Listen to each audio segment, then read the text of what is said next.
So recording is now in progress. Rob Bonnar, welcome. Thank you very much for joining me. How are you doing? I'm doing very well. Yeah, thank you very much for having me.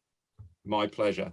Excellent stuff. So we've got a really interesting chat lined up, kind of centering on the loose title of realizing procurement's value beyond savings. So there's loads of cool stuff we can talk about in relation to that. Obviously, as usual, a bit of a slant towards services procurement specifically. Yes. But before we get into that, I'd be very interested to know if you could just give a bit of background on what you do, how you got there, but also how you got into procurement, because I can see that you started out with a background on the scientific side. Yeah, got you. So yes, I am.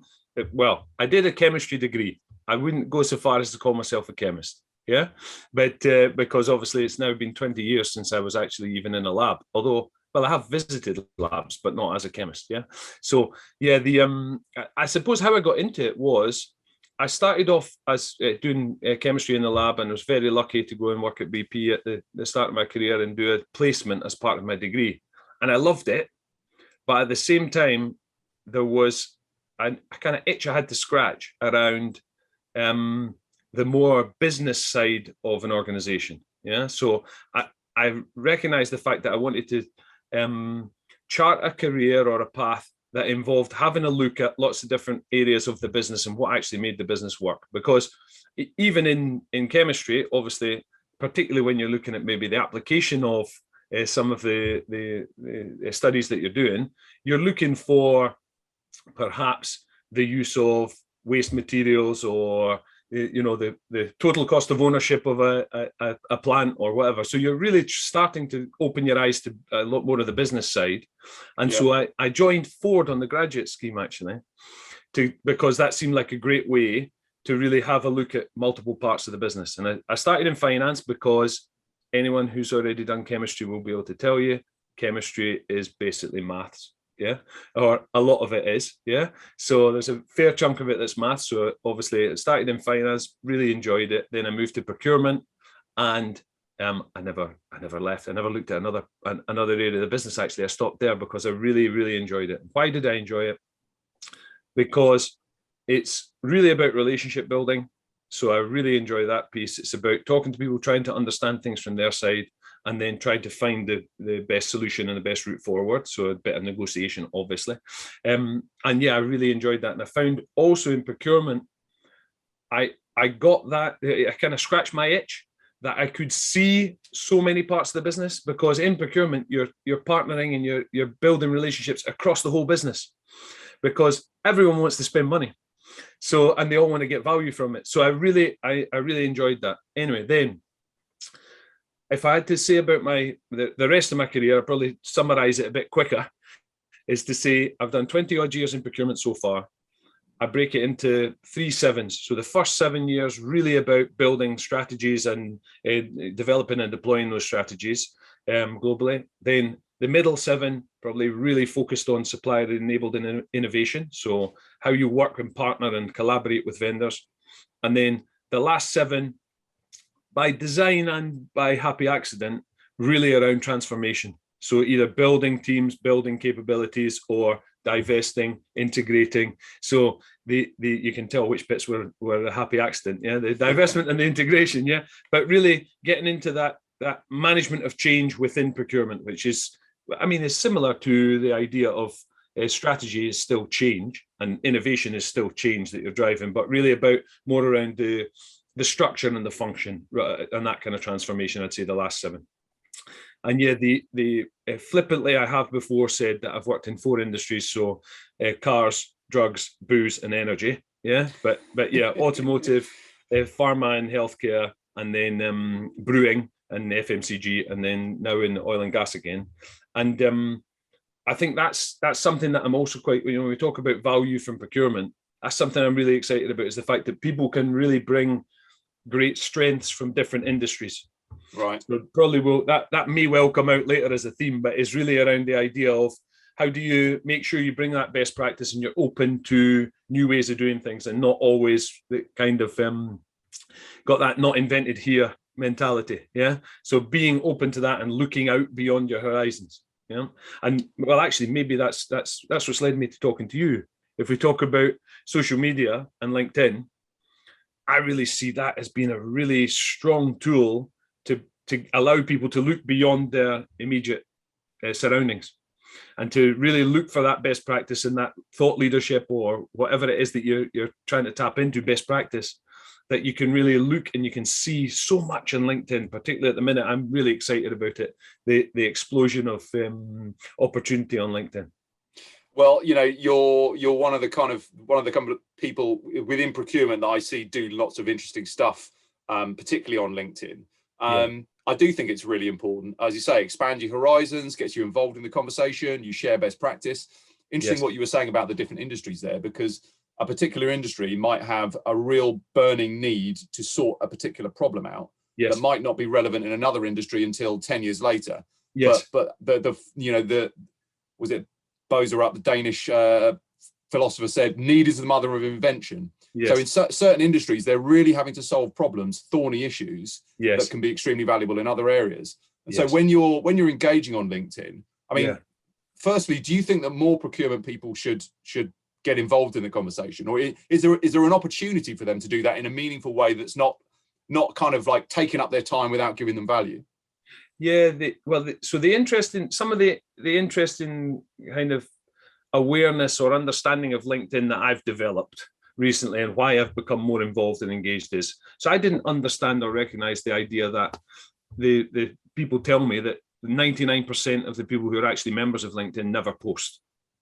So never actually get involved in the conversation, as you say. Now, LinkedIn for a lot of people is first off about looking for a job, which obviously it's a great tool for that. It's important and interesting, but it's way more than that. I believe in terms of procurement professionals development, it can be way more. And why there are a couple of pieces actually that made me start really posting a lot this year. First was the idea that, as you say, you might be handling something in your industry. It doesn't have to be at the cutting edge. It's just a thorny issue that really you see there, and you've developed something, or you've understood it in maybe a bit more depth.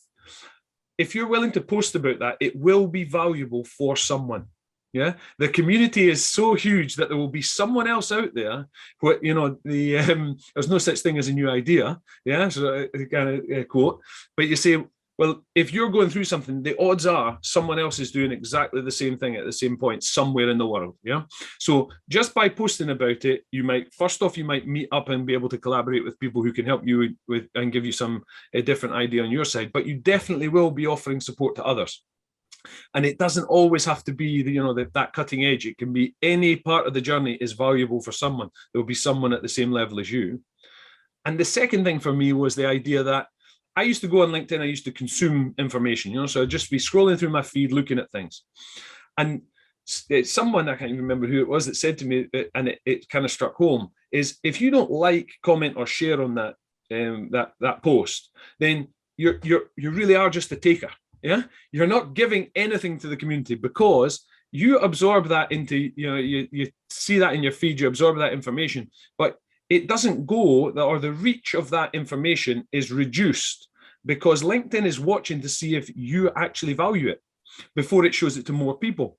So if you see something that you think is good, you must like, comment, and share, because otherwise you're actually doing a disservice to the individual that was willing to share it in the first place, and to your connections, because you're connected to those people. You would like them to also see the things that you think are good. You'd like them to see it as well. So obviously people talk about the LinkedIn algorithm, but really that switched me on to the idea that I really should, if I want to be an active participant, I want to get the most out of it, then I should be liking, commenting, and sharing to make sure that my connections are also able to see information. Otherwise it dies and withers on the vine. Yeah, and you mentioned the LinkedIn algorithm there. I mean, ultimately, platform providers like LinkedIn, whether it's LinkedIn, Google, Facebook, they can only deal with the information. They can only tailor it on the information that they're given.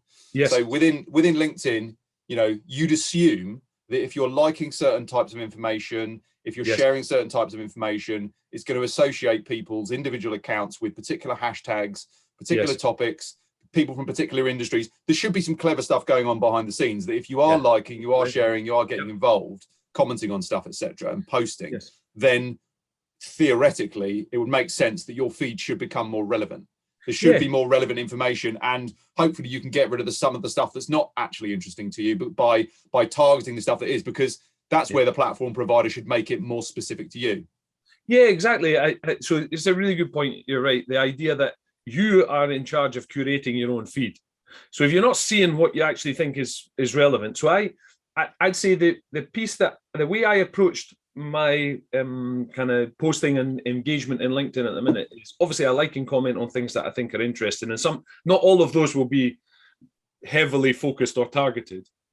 But really, the things that I've been focusing my posting about have been about, digital and technology and how that can assist procurement, and also the explosion of opportunities there at the moment, about innovation for the obvious reason, and partnership and collaboration with vendors, and then about sustainability or procurement with purpose.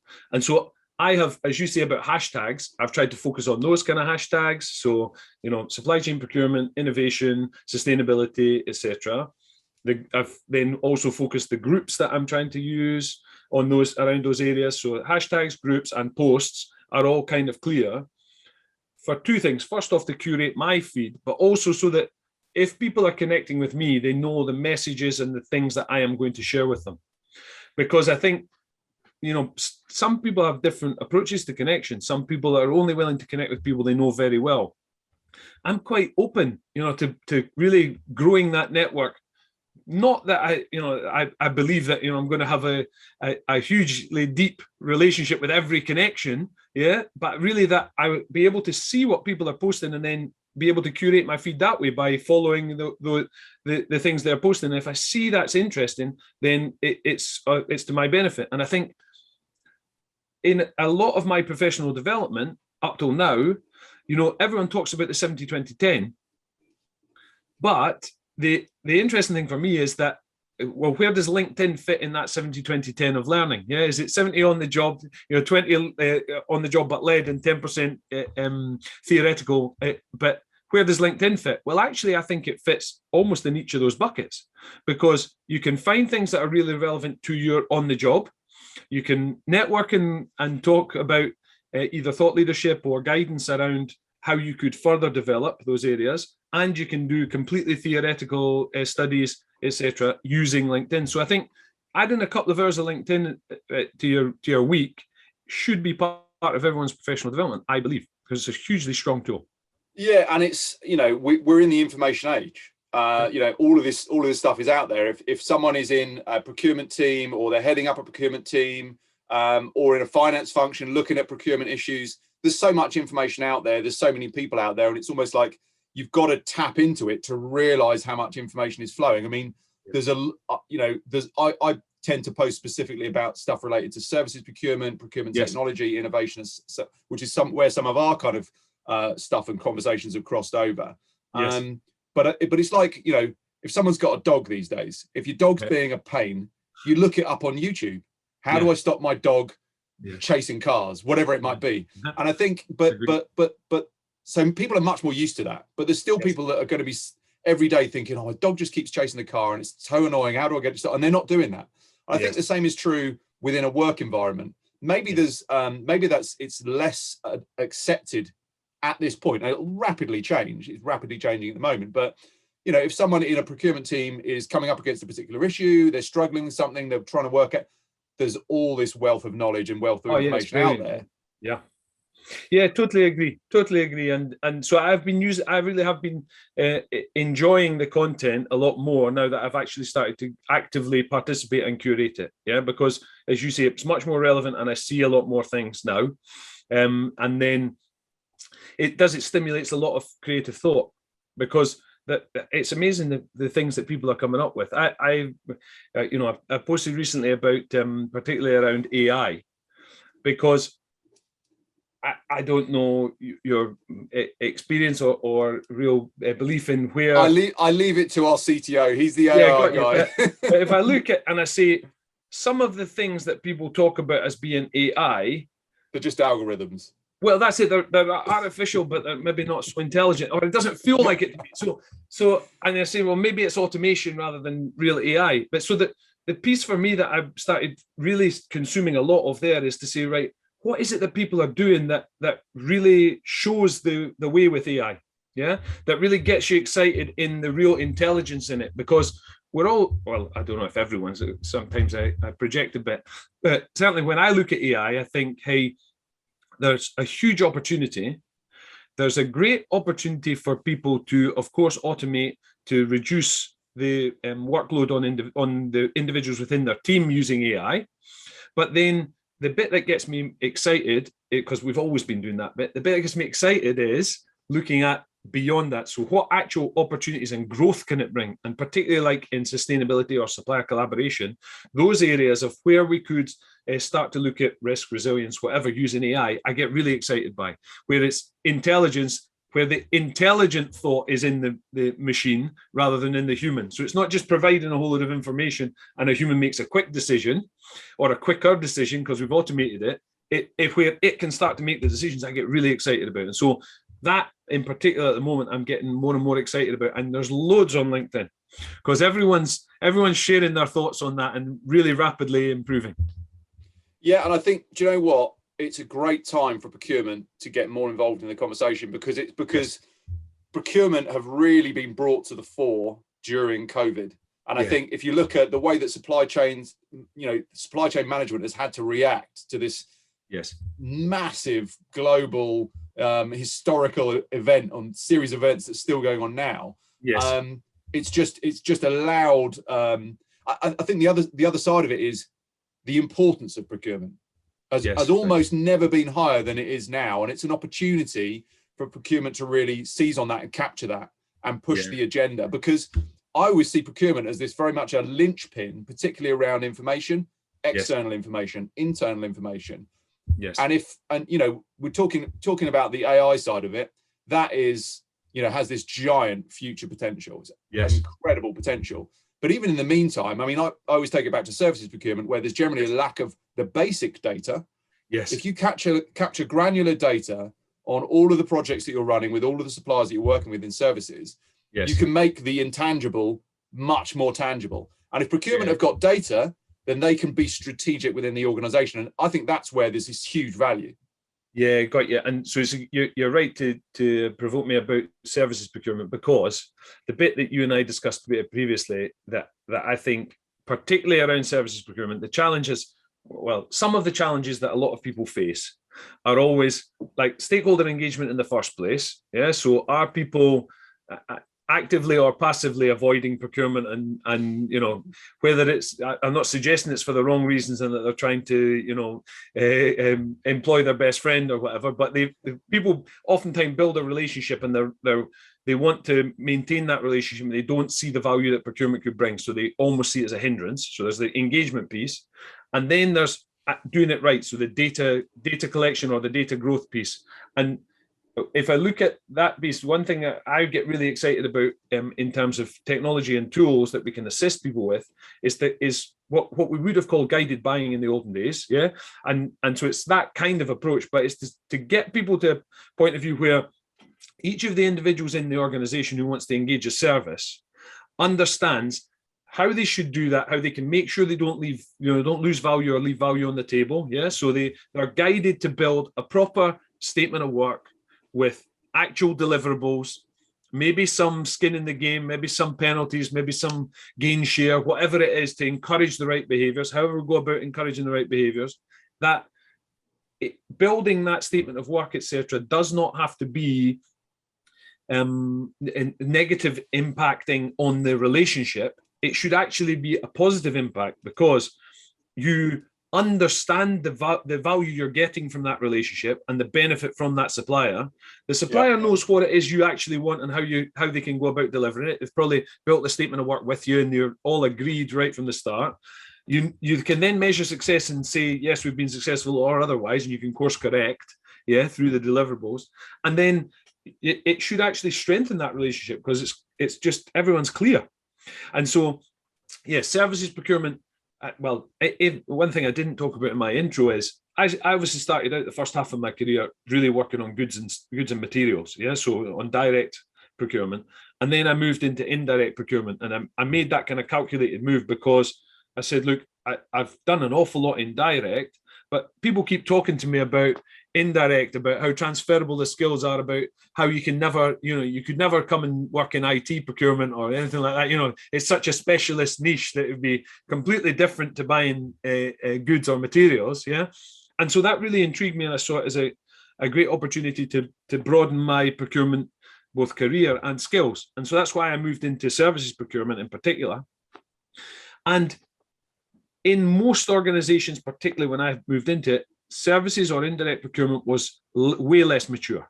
Yeah, for those exact reasons. First off, stakeholder engagement and buy-in. Yeah, and then secondly, about guiding them to be able to semi-self-serve, in that they understood how they could get the best out of the procurement interaction and the supplier interaction. Yeah, because if the stakeholder doesn't understand at all, then they might lose value by not setting up the agreement in the right way, just doing T&M instead of SOW, or those kind of different approaches. And so about building the relationships and then growing those relationships into an understanding in the stakeholder of how best to get value.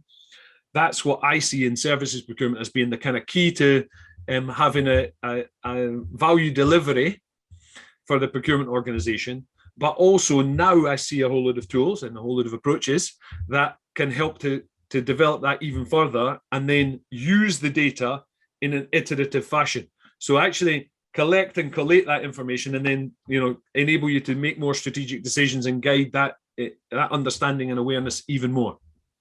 Yeah, and in the way that you describe it there, surely procurement should be the stakeholders' ally.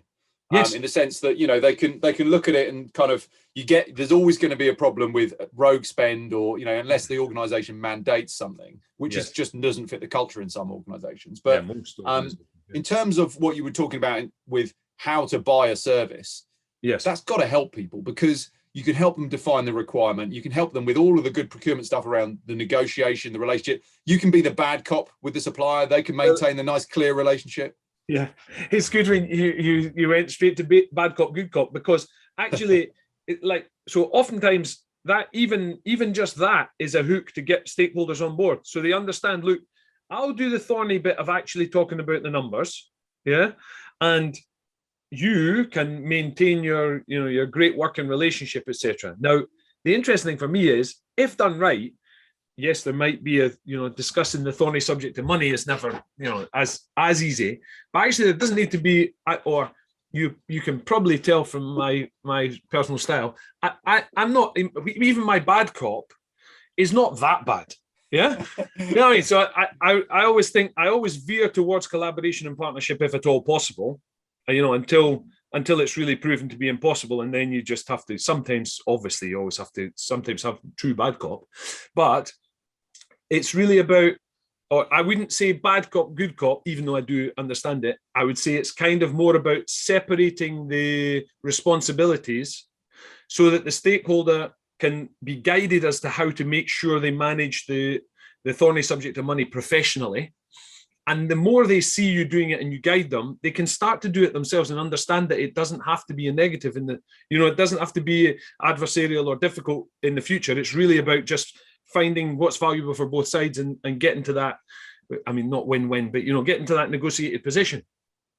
I think you make a great point. I think you make a really good point. I love the way you just described that. And I think, in terms of separating those two things out, I mean, it takes the pressure off the stakeholder. And it allows that relationship to focus on the things that the stakeholder is really good at. Yes. Which is, they should be, understanding what needs to be done, possibly subject matter expertise, etc. And it allows the supplier to focus on that. It's all about getting the job done. Yes. The commercial terms, absolutely, and it can be really collaborative. I've seen great conversations within our organization, within clients, with senior procurement people within large organizations where yes, it's been a significant, it's been a significant conversation around negotiation, terms, everything, the whole process, understanding each other, but it's actually been very fruitful and non-confrontational, just pragmatic business conversation. So I think you make a really, really excellent point about that. And that's where you're helping the stakeholder. And, when we look at things like rogue spend and misclassification, You know, you've got IR35 in the UK now. You've got similar laws in California, for example, stuff coming in, or looks like it might be coming in across various countries in Europe. Yes. There isn't really room for that anymore. And COVID is, Agreed, you know, people are spending money, you know, organizations need to know what it's for. So I think that whole kind of rogue spend, misclassification, it's a risk for the organization. It's not really fair or acceptable for people to be doing that anymore. And therefore, they should be coming into the fold. But this is where I think the role of technology is particularly important. You know, we talked about AI. If you take that back a step to just automation, you know, the use of data is reliant upon having the data. If you look at services procurement, most people don't really have the capturing the data is difficult. No, agreed. Yeah, it's tough. It's not catalogued. It's not, you know, put it in different boxes so easily as you would with goods and materials. Yes. And so therefore you need to go through a process. You need to capture it within software and capture it within technology. Yes.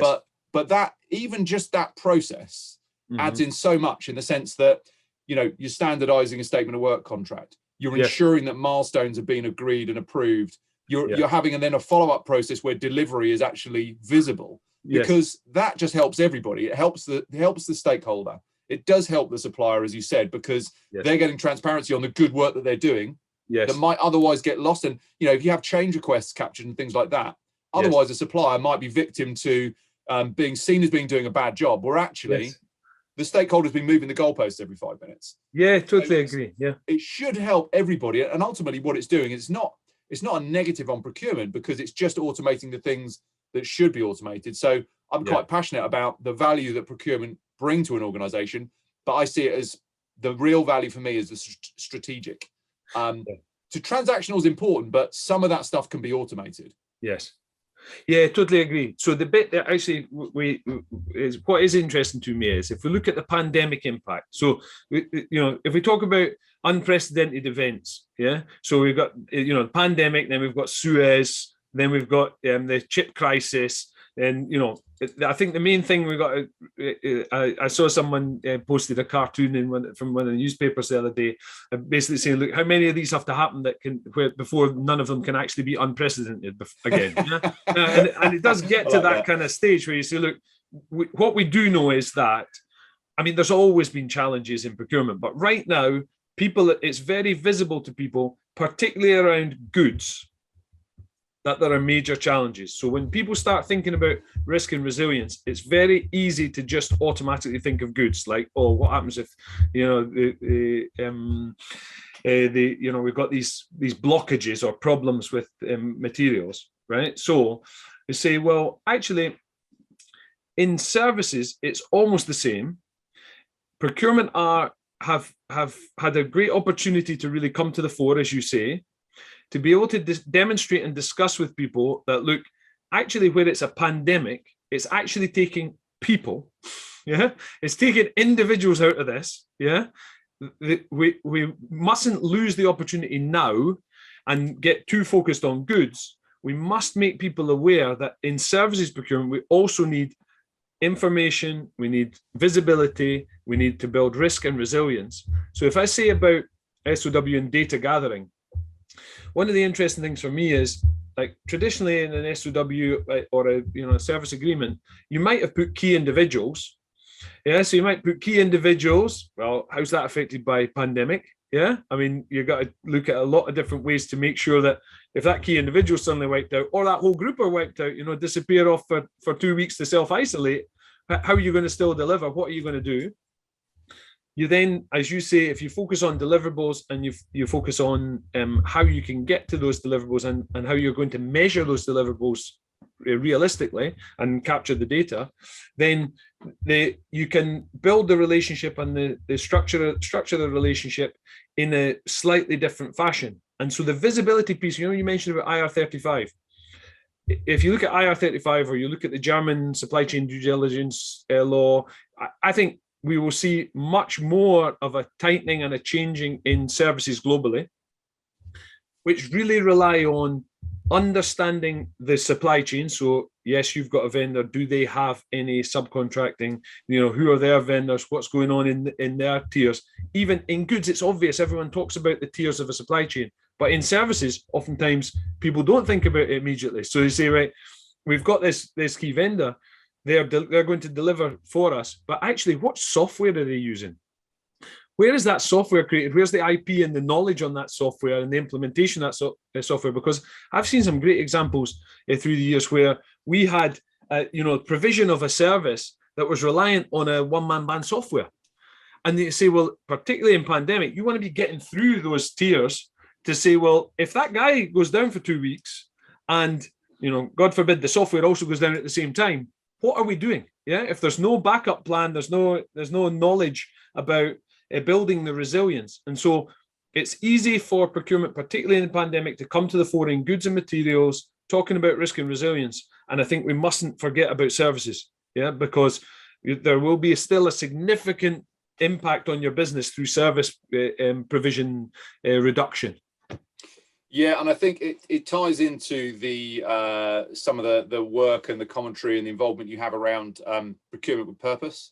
Because exactly. Even if you just look at that supply chain part of the conversation, yes. When you're digging into the supply chain, if you're looking to deal with sustainable suppliers and your organization is focused as part of their core values that sustainability or diversity and inclusion is particularly important, yes. Then how do you make sure that's happening within your supply chain? Or yes. How do you make sure the right things are happening throughout that supply chain? And if you look at, for example, diversity and inclusion, there's the fairness aspect, and then there's the pragmatic aspect of get different opinions, get yes. Cognitive diversity, which yes. comes from different backgrounds, different cultures, different places, different experiences. Yes. And if an organization wants to truly harness that, they need to yes. make sure it's not limited within their whole supply chain. So I think you're right. That visibility just allows an organization to up the level. But also yes. then you've got the resilience and the risk side of it, which is hugely apparent at the moment that, yes. You're right. People need to be addressing that. Yeah, so you're right. So I focus there on risk and resilience, but I totally agree about the idea of a resilient supply chain or a sustainable supply chain to me, and what I understand or how I understand that does obviously include risk and resilience. Yes, so making sure that your supply chain and your strategy to the provision of goods or services has backups. Yeah, okay, that or disaster recovery. Yeah, that's all right.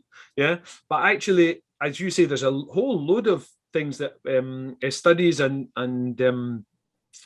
results that I've seen from, let's say, previous challenges previous global challenges. So whether it's 2008 or those different pieces, where there's a whole lot of studies that show that.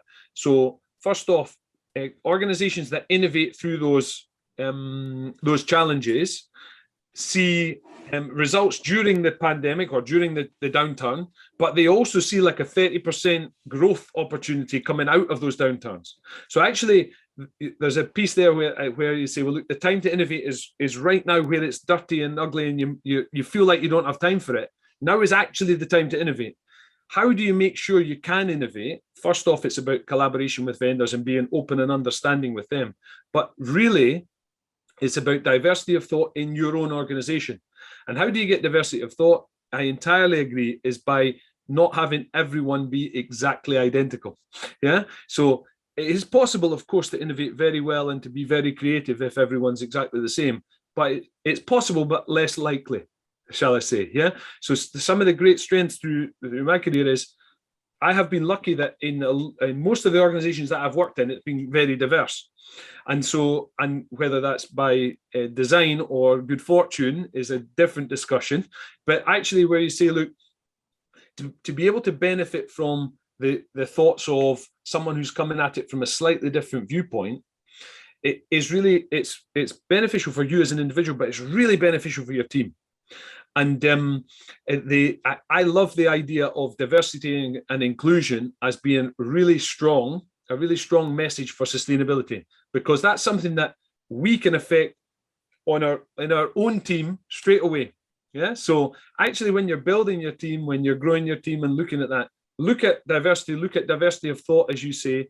And it might be actually diversity of location now in the new Zoom world, where we're all, we can be in different locations. We can have, can maybe be broader in the geographic spread that we have in the team, and that might help with diversity and inclusion as well.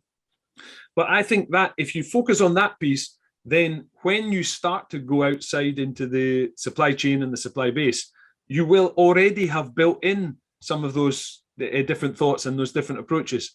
And diversity and inclusion it isn't only about making sure that you've ticked the box or you've met the criteria for minority businesses in the US, or I've even forgotten how many Z's and how many B's, but it was double Z, treble B, or whatever that we had in Africa at the time when we was working at SAB. But it's not a box ticking exercise. It's about starting from yourself, from your own self. Are you open to different ideas and looking at different things? Then in your team, how are you building that thought and that diversity of thought in? And then you will gain the benefits in the supply chain and the collaborations, I believe. Yeah, I totally agree. And I think you make a great point of linking that to the innovation side of it. Yeah. And then that's the approach that can feed innovation. Yes. And just so on that topic of innovation, yes, obviously, there's the innovation of just how you're working with your suppliers. Yes. But also to tie it back to your work in transformation. Yes. How have you seen procurement organizations utilize innovation when it comes to technology, when it comes to transforming their own functions and how they work? Yeah, and so it's interesting because when you start talking about 20 years, it didn't seem like a long time that I've been working in procurement when I was doing it. Yeah, but now when you start, you get an interesting question like this and you start reflecting on it, then you say, well, look, when I first started, of course, we were talking about really automation and optimization as being tweaking the processes, automating as much as you possibly could, particularly in P2P, for example. Then we all started looking at offshoring and, how could we actually move everything to, we outsourced or offshored everything to India, and then we actually started to pull some of that back maybe to Poland or whatever. But so there's been all of those different waves that have happened in procurement, the procurement journey.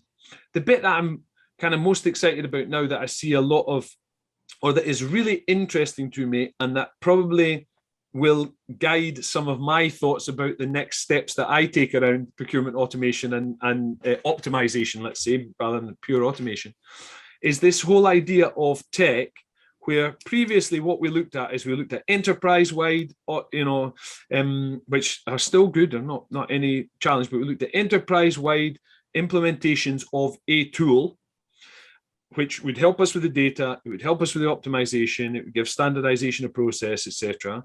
And then also potentially enable that offshoring or outsourcing or service provision in that activity.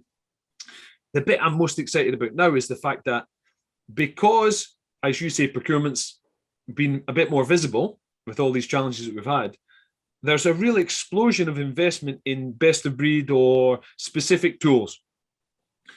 And because there's an explosion of that, as well as giving different opportunities, the other piece that I see as really key to it is all of these different best of breeds and new developments are actually looking at their integrations. Yeah. So it's not like we can take this big enterprise plus this big enterprise and we can spend the next 2 years integrating them all. Yeah, it's really quick and easily. Some of the guys have shown me tools where, through API, you almost manage the integrations yourself, so, and when I say you, I don't mean your organization, so you're getting your IT team in, I mean, your actual procurement team can almost manage the integrations themselves. I mean, depending on the scale. So you say, actually, those integrations and being able to build a hybrid network or a best of breed network, however you want to describe it, I think that's a huge development for us in procurement. So if you take sustainability, and you say, right, here's what we're going to do with sustainability. Most organizations then run a materiality assessment, yeah? And they say, right, what for our business, what are the key areas that we really believe we could have an impact in and that are important to us and maybe our customer stakeholders, etc. Translate that maybe into the sustainable development goals and say, right, here are the science-based targets against each of those that we're going to set ourselves for the long term, and then also the kind of key stages to get there.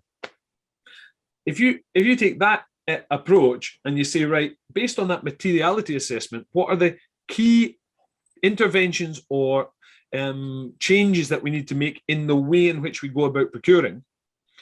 Now you look at the landscape, there might be like 10, 12 different tools that you could actually look at, which could have an impact on those different areas that are really important to you. So yes, you could say, and we have, there are a number of certification providers around sustainability that people would turn to say, right, that's our approach to sustainability. I don't think it's like that anymore. That will be part of it, but there will be a number of different vendors and providers who could help you with, if it's specific to greenhouse gases, if it's specific to collaboration with vendors, if it's specific to the actual implementation of projects with vendors, all of these different tools, even just as simple as data capture and SOW. We talked about service provision, the toolings that are available around data capture, SOW, and implementation with vendors, of course, will have an impact on what's materially important to you in sustainability. And so you can build a really interesting hybrid or best of breed tool solution that focuses on what's important to you. You don't have to just take, let's say, a one size fits all. You can really tailor. And that is something I'm really excited about being able to build in for the future, because I see it as being not a dramatic change, but an evolution of what it is we've been doing up till now. Yeah, I think it's a really interesting point, and it kind of ties in with just how the world works. There's choice and there's flexibility, and like you say, it's not a one size fits all. So you could just buy a giant piece of tech, and you could try and make it do everything, and you could. And that might be very expensive. It might be very difficult, certainly very difficult for the giant tech vendor, because it's very difficult to be brilliant at everything. Now, obviously, the kind of top level procurement systems, there's some really good systems out there. And they're very good at supporting that overarching process. But when you drill into the detail, as we found certainly with the management of services procurement, if you're trying to manage goods and you're trying to manage services at the same time, that throws up a whole world of problems. In terms of the way that you need to manage services, it needs to be different because it is different. It's got different criteria. There's different problems to solve. You can't just put it in a catalog. So those challenges require best of breed solutions, in my opinion. I think when you talk about integrations and things like that, companies, tech providers have to just get better at it. It's something that we're really heavily focused on. We've got great capacity around integrations. There's also great tools out there where you can integrate with them, like Zapier. You integrate with them, and you're automatically, it's much easier to integrate with thousands of other technology vendors. So there's great solutions out there, but also the tech vendors, certainly our approach is we do the heavy lifting. If a client needs integrations, either they're already there, it's a simple API, or we do the work, make it easy for them. But the other side of it that I think is really interesting is just the scale and breadth of what's now available to procurement professionals, where it wasn't before. I mean, I love that post that you put out on LinkedIn. I think you shared some research that Kearney put out around the kind of technology ecosystem within procurement. I think you referred to it as a plate of spaghetti when we were talking about it before. But it's really interesting to see how that's grown, because surely over your career, I mean, the choice must have changed significantly in terms of just availability of choice.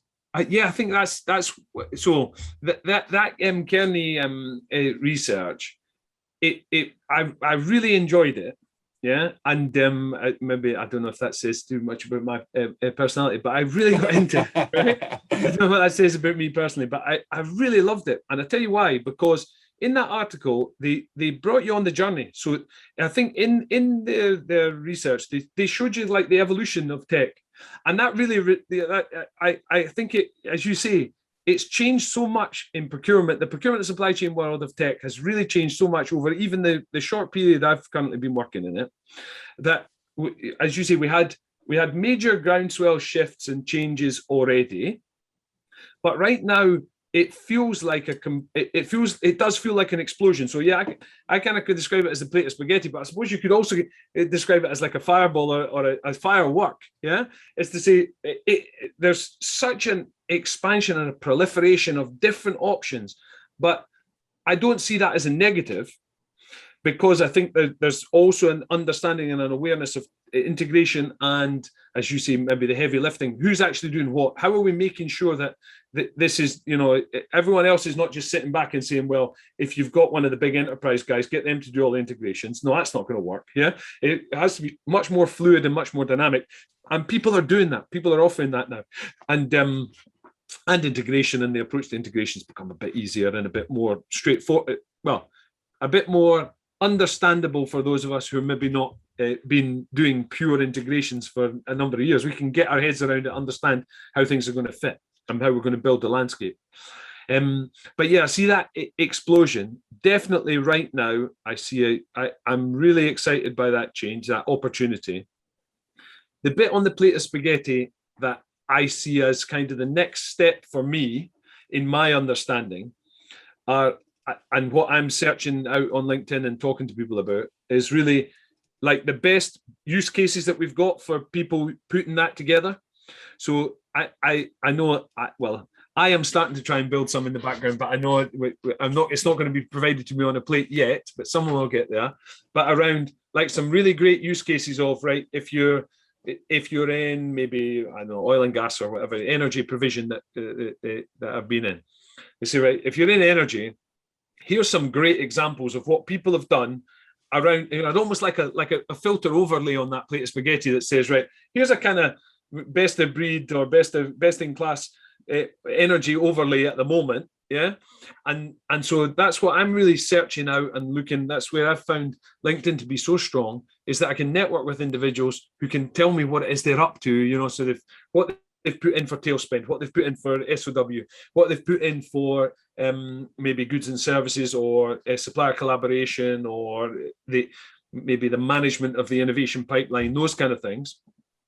So you can say, right, if this is what's important to me, this is how I could bolt it together. And that's the next stage of evolution for me in there, is whether it's partnerships or groupings, but not maybe that to that extent, but it's kind of that filter, that overlay to say, here's some ways in which it could work, such that it triggers your thought and opens your eyes to the possibility, because that plate of spaghetti is pretty daunting. Yeah. I love the way you put that, because navigating that spaghetti junction of all these different, firework explosion of all these different technologies that are spread out in different areas where there's genuinely a need for specific solutions. Yes. You're going to get the kind of the big procurement analysts looking at this sort of stuff. I see some of the stuff that people like Spend Matters, for example, do, where they're looking at case studies and things like that. But as you say, the kind of on the ground resource shouldn't be underestimated either, of just what people can say that they've done, and how procurement can work together as a community to navigate that giant plate of spaghetti. Yeah, and hey, so definitely, Spend Matters, procurement leaders, all those guys will give great case studies, and I'm sure people will be tapped into it, and so obviously, everyone will. But I think the interesting thing for me is now, particularly whether it's just because I'm so excited by it, but I imagine a lot of people are, is that things are really open, and you have a great opportunity to build your own knowledge without just sitting back and relying on someone else to do it for you. So those overlays, when I say I'm trying to build, that's what I'm trying to build in the background myself, is to say, right, okay, hey, everyone that I talk to, what is it you're looking at here, and what do you think is exciting, and do you believe the AI is really intelligent, or is it mainly, RPA? Is it, what is it you're actually doing, to try and build my own filters? Yeah.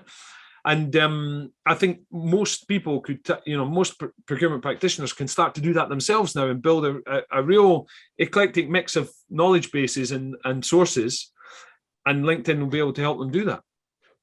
Yeah, and I think when we talked about integration before, that would have been something that's really daunting for people.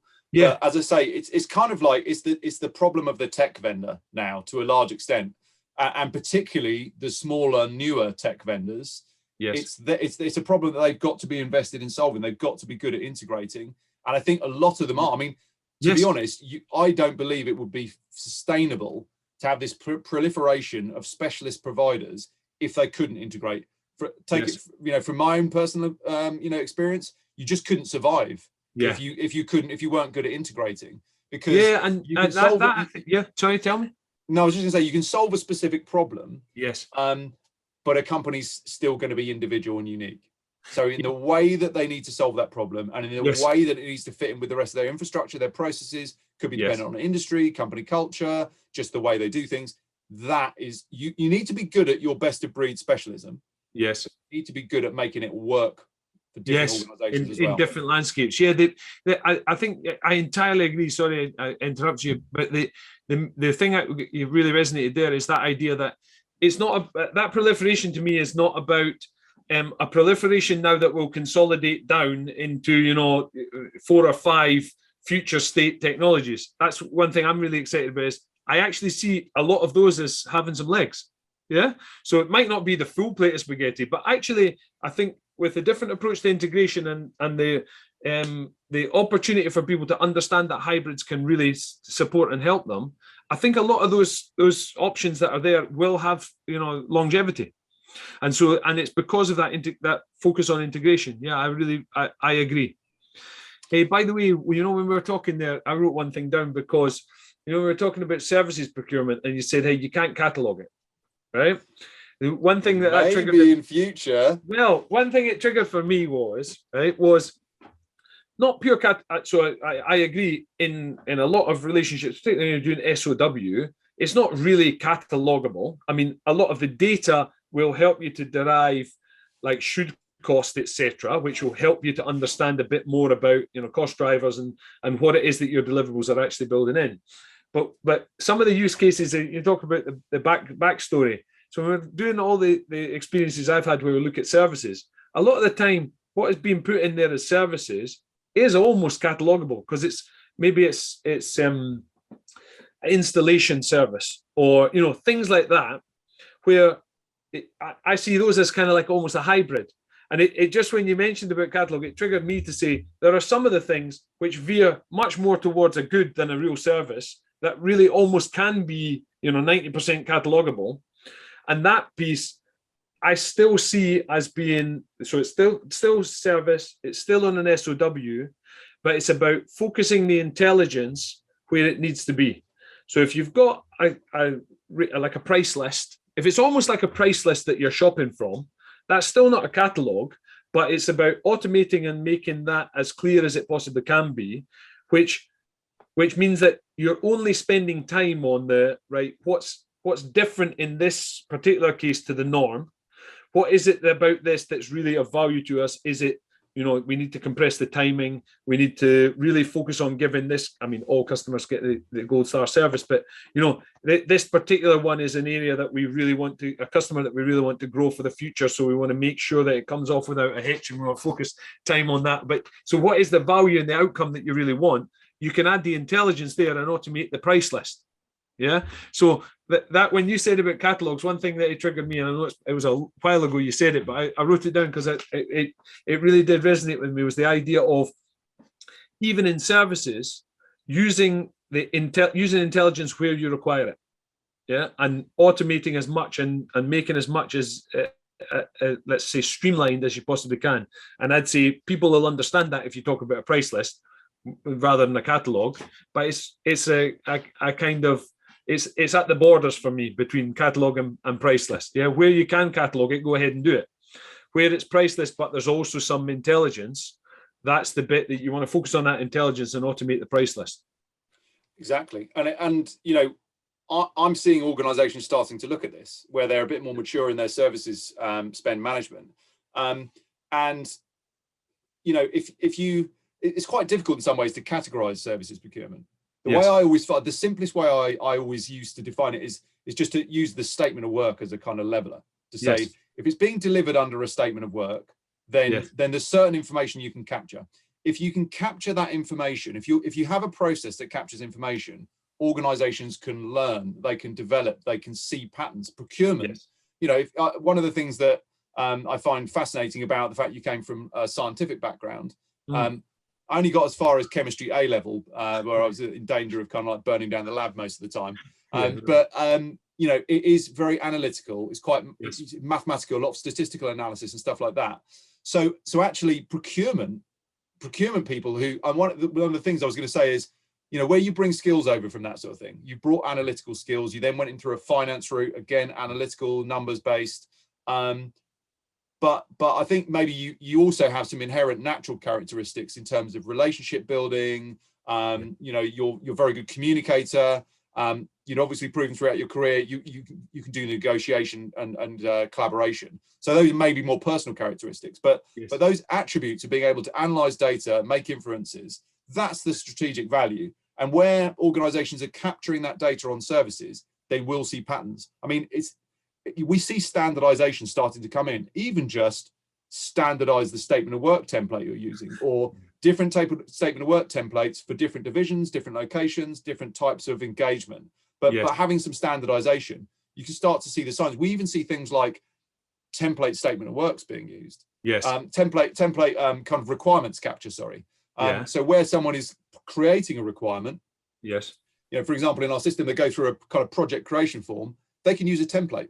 So procurement might create some of those templates, and procurement can help stakeholders make it easier to write the requirement, which then forms the statement of work, obviously in collaboration with the supplier.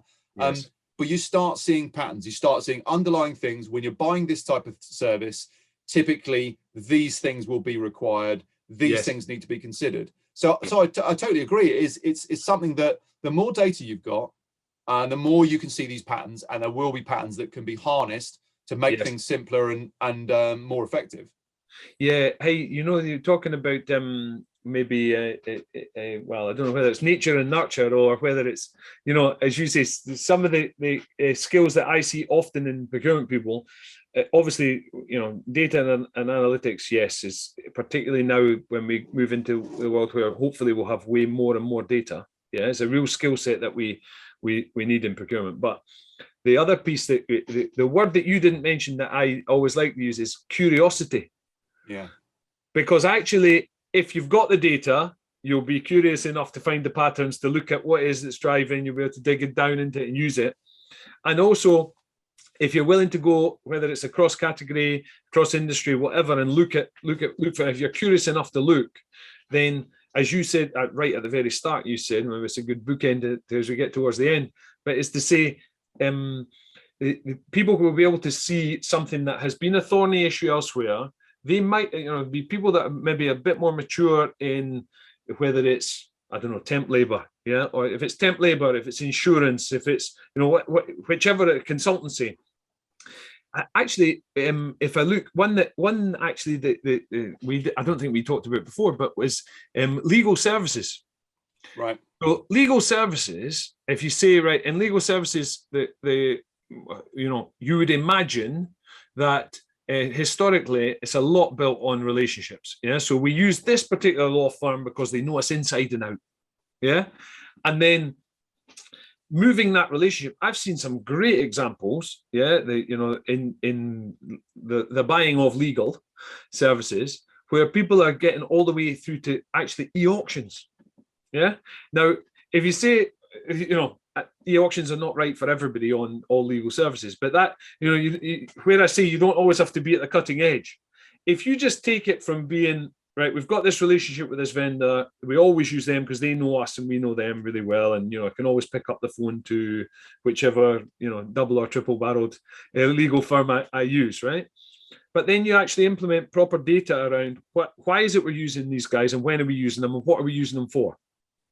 Then you get past that into the creation and the proper building of statements of work and deliverables. Yeah, I almost see that as a maturity curve. And then it might be that just through building that maturity and that understanding, you might get all the way to having a PSL and a panel, an iterative requirements capture, and then an e-auction at the end. Geez, that's it. That's something that most of us, if you start talking to your legal team, they get a little bit excitable and they shy away from it. But to open their eyes to that possibility, that you say, look, I understand that legal services in a lot of organizations is an area where people are not looking at pushing the needle towards e-auctioning. Yeah, they can understand, let's do a proper statements of work. Let's actually start to harvest the data and harness the data, where it's not just, if we figure out that the procurement guys are sucking in, huge amounts of legal spend,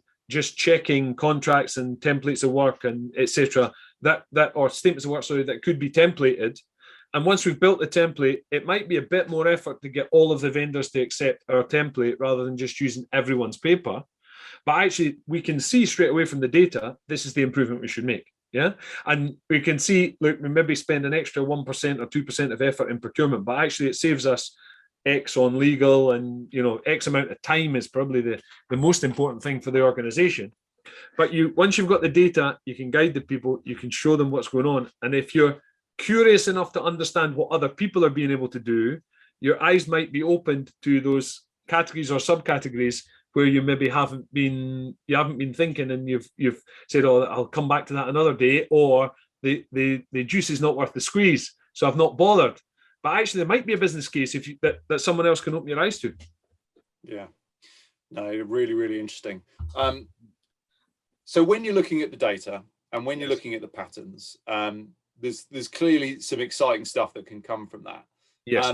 I think for me personally, probably the most exciting thing, and our kind of, or certainly my long-term vision, is being able to understand supplier performance in services. Yeah. And that I've had people say to me, well, that's something that you can't measure and you can't capture because everything's so unique and it's so specific. But actually there are things you can capture. If you're capturing the process, you can understand whether suppliers are doing what they said they'd do. Yes. Are they on time? Are they on budget? Are they to scope? Yes. And you can also start layering on so that's the quantitative side of it. And if you're processing a requirement and a project and a statement of work through a system from end to end, you're capturing loads of data signals that you can use. And that's where AI can come in and start pulling that data together. If you've got enough data, and, meaningful amount, you can genuinely use machine learning and AI to then give inferences from that. Look at trends, etc. Yeah, got it. So that's great. But then you've got the qualitative side of it, where stakeholders are giving their feedback on how well that supplier has done. And it could be against a range of qualitative criteria that could be communication, innovation, sustainability, whatever's necessary. But then you're getting a matrix score that allows you to compare a supplier against another supplier. Yes. It allows you to meaningfully say, this supplier is better at doing what they said they do and giving a good outcome than this supplier. So that is the thing that I find incredibly exciting, because that's where you can follow the patterns and you can start using that predictively, because it might vary from organization to organization. It will certainly vary across industries. Yes. Even if you look at big industries and then big consultancies, some of them are going to perform better in certain areas because they've got more of a heritage in that area. Yes. And that for me is the super exciting bit for the longer term, where this sort of information, once it's starting to be captured, once it's starting to be analyzed, it then pushes forward to say, okay, we've got a project coming up. Procurement can start saying, you should consider these 5 vendors. Yes. I just find that so exciting. Well, what's interesting is, as you're talking there, so I'm on board. I started to think about the idea. So all the organizations that I've worked at some point, you have, if you look at procurement best practice, you try and look at weighted scoring for vendors, particularly at sourcing, but then in maturity or in more mature organizations through supplier relationship management as well, right? So, and I've previously joked with colleagues about the fact that everywhere you go, everyone's got a slightly different acronym. I mean, that's almost, so I've had AQSCI was the one that, I started off with. Then we've had RASCI and, but basically it boils down to assurance of supply, service, quality, cost, innovation, sustainability, etc. Right? So you can do whichever acronym you want, but really having the maturity to collect data on that through at sourcing. So you decide on which vendor you're going to source, or vendors you're going to source based on that criteria, carrying that through the life cycle of that vendor through supplier relationship management, or whatever your approach, vendor management, you might call it vendor management, supplier management, or supplier relationship management, whatever. But the knowledge that, okay, we sourced, did we maintain and retain that value? That's a maturity step straight away. Now that's pretty easy, as you say, if you've got a good receipt and there's a trigger for the guy in the delivery of the goods, he's sitting in the warehouse, when he receives that goods, he's going to say, is it on time? Is it in full? We're going to take a sample, we're going to quality test it. So for goods, of course, it's quite easy to collect data, because you've got a trigger and you know that there's data that can be collected. It's not. It's a bit more binary, isn't it? Yeah, it's not always that easy to actually get the feedback and integrate it all in and have it all delivered into the right SRM vehicle so you can have the conversation. But it should be there. Yeah. For services, I agree with you. There's no reason why you shouldn't be able to do the same, both quantitative and qualitative. It's a lot of but so quantitative and qualitative. Maybe I did too many again. But if you look at, yes, there are pieces of real data that you can collect to say, what was the contract, what was the SOW, any change controls, etc., and then what did we actually spend? Yeah. So what was invoiced, what was paid, and people will do that on service agreements. Yeah. So they'll understand that piece. When you get into, the discussion about if there's a delay, what triggered the delay? I'm hesitant to say whose fault was it, yeah, because it's not a blame, but oftentimes that's the point at which, whoops, it's gone wrong. That's the first point that people get turned on to the idea of what's caused this, who's the blame? Let's go after them, let's go after these buggers and get them to give us some whatever it is. And I say, well, look, you're missing a trick if you're always just doing it reactively. So proactively building in that balanced scorecard for vendors into the supplier relationship management is really important to me. But the challenge that everyone's always got is, what's the trigger? So what's going to encourage the individual, or notify the individual that you want them to do it? So is it a stage gate? Is it a deliverable? Is it a check-in, a routine check-in? Is it triggered by the tool? Is it triggered by a discussion, whatever? And then, so what's the trigger? And then how do you actually capture it? Is it, I score out of 5, score out of 10? Is it a thumbs up, thumbs down? Is it whatever? Those pieces that when I think about service procurement, how you make sure that happens, I've done it whereby we had a cadence of meetings, and before the meeting, we got both sides, the relevant stakeholders on both sides, in the supplier and in our organization, we sent them like a survey. But then you always know, if you're sending people surveys, you get, you depending on the individuals and the time and etc. and how much they really bought in, you get responses. But it might not be a full response. It might be a partial response and partial coverage and all that kind of thing. People will undoubtedly respond if something's gone really badly wrong, but you want the triggers, you want the data to be able to see the trend building before you've got to it's gone wrong. So I think in services procurement, that's, as you say, the data and the collection and the triggering of the point, the moments, and the collection of the data that people are willing to give before something's gone wrong. That's the future of that proper supplier relationship management for me. Yeah, exactly. And, if you're collecting the data and you're collecting it in an intelligent system, then you can see what's happening in real time. Yeah. So you can see if a project's off track. You can see if a milestone's off track. I mean, we've got clients who are putting specific risks and dependencies against milestone at the milestone level, never mind the project level. Yeah. So if procurement can see what's happening, they can see what's off track, where milestones are late, they can see change requests happening. That just enables proper procurement to take place and a strategic approach to happen. Yes. Whereas what we typically see in services, because it's so hard for people to capture the data if they're trying to do it manually or they're trying to use the wrong type of system, it's always retrospective. It's always going back and saying, so anyway, that piece of work, what was it? And where's the contract? Oh, it's in a shared file. I'll have to go and look at that and dig through it. That's just an impossible task. And that's why a lot of procurement people can end up spending an unsuitably heavily weighted amount of time transacting rather than being strategic. I mean, it was like, did you see that Deloitte CPO report that came out? Yes. Really interesting stuff in that. One of the key points that I took from that was that the proportion of CPOs that are still spending the majority of their time transacting rather than being than strategic effort, it was like 70+%. Yeah, no. That whole report was slightly terrifying.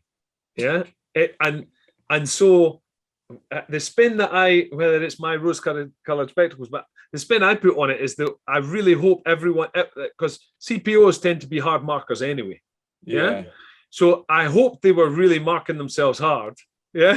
Rather than, like, as you say, if only 30% of CPOs actually believe they spend the majority of their time being strategic, we're in trouble. I mean, it's maybe always been that way, but you would hope. Worst case scenario, they're just verging on the 30%. Yeah, we're right at the top. Yeah, not down where we used to be. I don't know, but yeah, they're at 49%, 49-51 balance. Yeah, hopefully. Yeah, so we're just about to make a breakthrough. But yeah, definitely. One thing I find interesting when you talk about people getting stuck in tactical is if, as part of your SRM discussion, you're always having to manually trigger, manually collect the data, do all that. That's just tactical. Yeah. Then you get into the strategic discussion with the vendor, but you've had to do a hell of a load of digging to get the info. Yeah. And the other bit that it put me in mind of is that iterative loop. So why do we have a balanced scorecard and a weighted scorecard when we're actually sourcing? Is to avoid people being able to influence the decision just based on the fact that they're a bit ticked off with a supplier, or they didn't like the way they did. I mean, that is relevant data, but it's not the only data. So we have a weighted scorecard for sourcing. Then if we lose that data in that loop, then what it means is next time we come back to sourcing, we potentially have down weighted or excluded all of that relevant qualitative feedback. So actually we need to find that's why I think there's a lot of opportunity for us in SRM to really build in that data, quantitative and qualitative, where we say, if we need the loop all the way back. So all of that data doesn't get lost next time you source. So you continue to make the same mistake. And the good stuff that you've done around sourcing and strategy at the start is maintained through, so you keep the value. Yeah, and so those were the points as you were talking that really triggered for me is what are the outcomes and the behaviors that we want, and are we encouraging them by having a weighted scorecard and then potentially dropping it through SRM? No, we're not. We need to have that iterative loop. Yeah, it kind of quite neatly brings us back round in a circle to what we were discussing early on about the scientific and analytical elements of it, because if you're creating those balanced scorecards and you don't follow them through delivery, you're losing the real data. It's like with COVID, COVID treatments and stuff like that, where there's been studies that have had to be hurried, but then you've got real usage. And where you've got real usage, that data is, should be in theory more valuable than the clinical studies. But yeah, I think it's a fascinating area, and ultimately it comes down to all of the elements that procurement bring, being supported by the right tools, the right data, the right approach, and the freedom to use all that information to help a company make decisions. But I think it's going to be, it's a hugely exciting time, as you say, but procurement technology and just the expansion of how procurement are viewed and how they're looking at the world. But I really enjoyed that conversation. Thank you so much. Thank you. Yeah, no, it was good. Thank you for having me. And hey, I know we went through a number of different avenues, but I'm pleased that coincidentally we ended up back at the start again. Yeah, but I think I wholeheartedly agree with you. There's a whole lot of excitement around procurement, and particularly around tech and tools. And obviously, you and I will continue talking, but then I hope that anyone who's watching or joining in, or give us, either of us or both of us, a shout if there's things they'd really like to talk about more in there. I'd definitely be happy, because that really for me is the power of LinkedIn, is that opportunity to broaden my horizons. And so I hope other people will grab onto that and do the same. Yeah, I totally agree, and I'll certainly be keeping an eye out for your latest activity. And there's a lot for everyone to learn, and there's a lot for everyone to share. And I think it's that whole thing of giving a bit back and being part of it. That's it's certainly more rewarding than just using a tool like that to just cynically be just looking out for your next job every now and again. Entirely. Anyway, I really enjoyed that. Thank you so much, Rob. Really appreciate it. And I look forward to hopefully catching up again soon. Yeah, great. Thank you very much. All the very best. Take care.